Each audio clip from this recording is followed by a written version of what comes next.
You'd never guess they're rich. They don't drive Lamborghinis, they don't post private jet photos. They don't wear flashy designer logos. But they have more invested than most people will ever earn in their entire lifetime. And the reason they stay rich? They don't look rich. Today I'm going to explain why announcing your wealth might be the fastest way to lose it.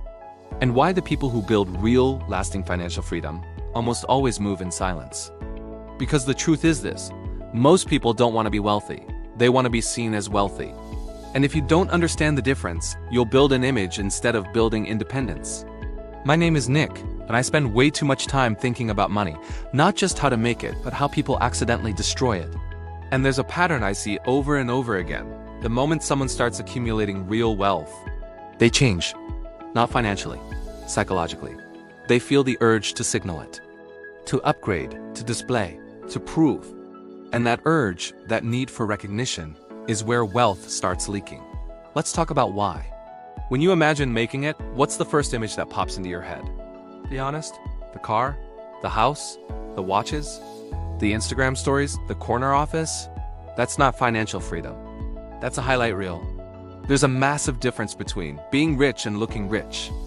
Looking rich is expensive. Being rich is quiet. Looking rich requires constant spending. Being rich requires restraint. Looking rich demands attention. Being rich demands discipline. Here's the uncomfortable truth. Most people subconsciously chase admiration, not independence. They want people from high school to see they made it. They want old coworkers to feel jealous. They want validation. And there's nothing evil about that. It's human. But if you let that desire drive your decisions, it becomes incredibly expensive. Because image inflation moves faster than income inflation. The moment your income rises, lifestyle tries to rise with it, and lifestyle is sticky. Once you upgrade, it's psychologically painful to downgrade. That's how high earners stay broke. Let me introduce you to something I call the appearance prison. You buy the luxury car. Now you can't show up to meetings in average clothes. So you upgrade the wardrobe.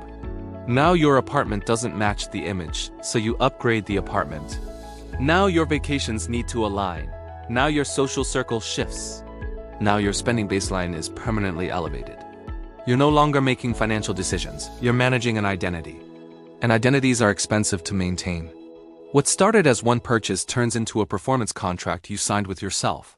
You feel pressure to maintain consistency, to avoid falling behind, to avoid looking like you regressed.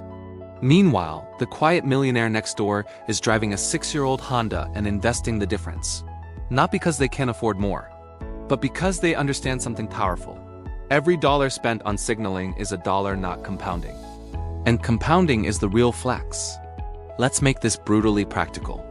You buy an $80,000 luxury vehicle instead of a $30,000 reliable car. That $50,000 difference invested at 8% for 30 years? That's over $500,000. One decision. One ego-driven purchase. $500,000. Now multiply that across. Upgraded house designer wardrobes, premium dining, status vacations, the right neighborhood, the right memberships, the opportunity cost compounds silently. And here's the real kicker, hedonic adaptation. That car feels incredible for the first few months. People compliment you. You feel accomplished. By month 6, it's just your car. By year 2, it's normal. The emotional high fades. The financial consequence remains. Humans are incredibly good at adapting to upgrades, which means you must be incredibly disciplined about choosing them. Stealth wealth avoids this trap. It prioritizes assets over applause. Now let's talk about something people don't like admitting. Money changes relationships. Not always dramatically, subtly. If your friends know you have significantly more money, they may expect you to cover more. They may assume you don't need opportunities. They may resent you quietly. They may treat you differently. Family dynamics shift too.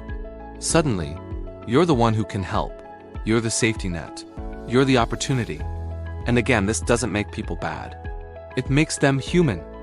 When people perceive abundance, their expectations adjust. Fairness gets redefined. And here is the psychological cost. You'll never be fully sure who values you for you. Some of the loneliest people in the world are wealthy individuals who made their wealth loud. Because once people know what you have, you can't unknow it. Stealth wealth protects authenticity. When people don't know your financial status, they show you their real character. They treat you as an equal. There's no invisible imbalance in the room. That's priceless. There's also a practical layer. The more visible your wealth, the more visible you are as a target. Not just criminally, commercially. When service providers think you have deep pockets, quotes increase. Premium options appear. Unnecessary upgrades become urgent. There's an entire ecosystem designed to separate visible wealth from its owner. When you fly under the radar, you receive normal treatment. You negotiate from neutrality. You blend in. Blending in is underrated. There's a difference between financial performance and financial confidence. Financial performance is external. Car, clothes, location, social proof. Financial confidence is internal. Emergency fund investments optionality. No desperation, financial confidence feels like this. You can walk away from toxic environments. You can negotiate without fear. You can take calculated risks. You sleep well. It's quiet, no applause, no validation. No comment section, just stability. That kind of security changes how you move in the world. And it doesn't require anyone else to know your net worth. Now let's be balanced. There are situations where signaling success strategically matters. Certain industries rely on perception. Certain brands require positioning. But that's business strategy, not ego strategy. The key question becomes, is this a tool?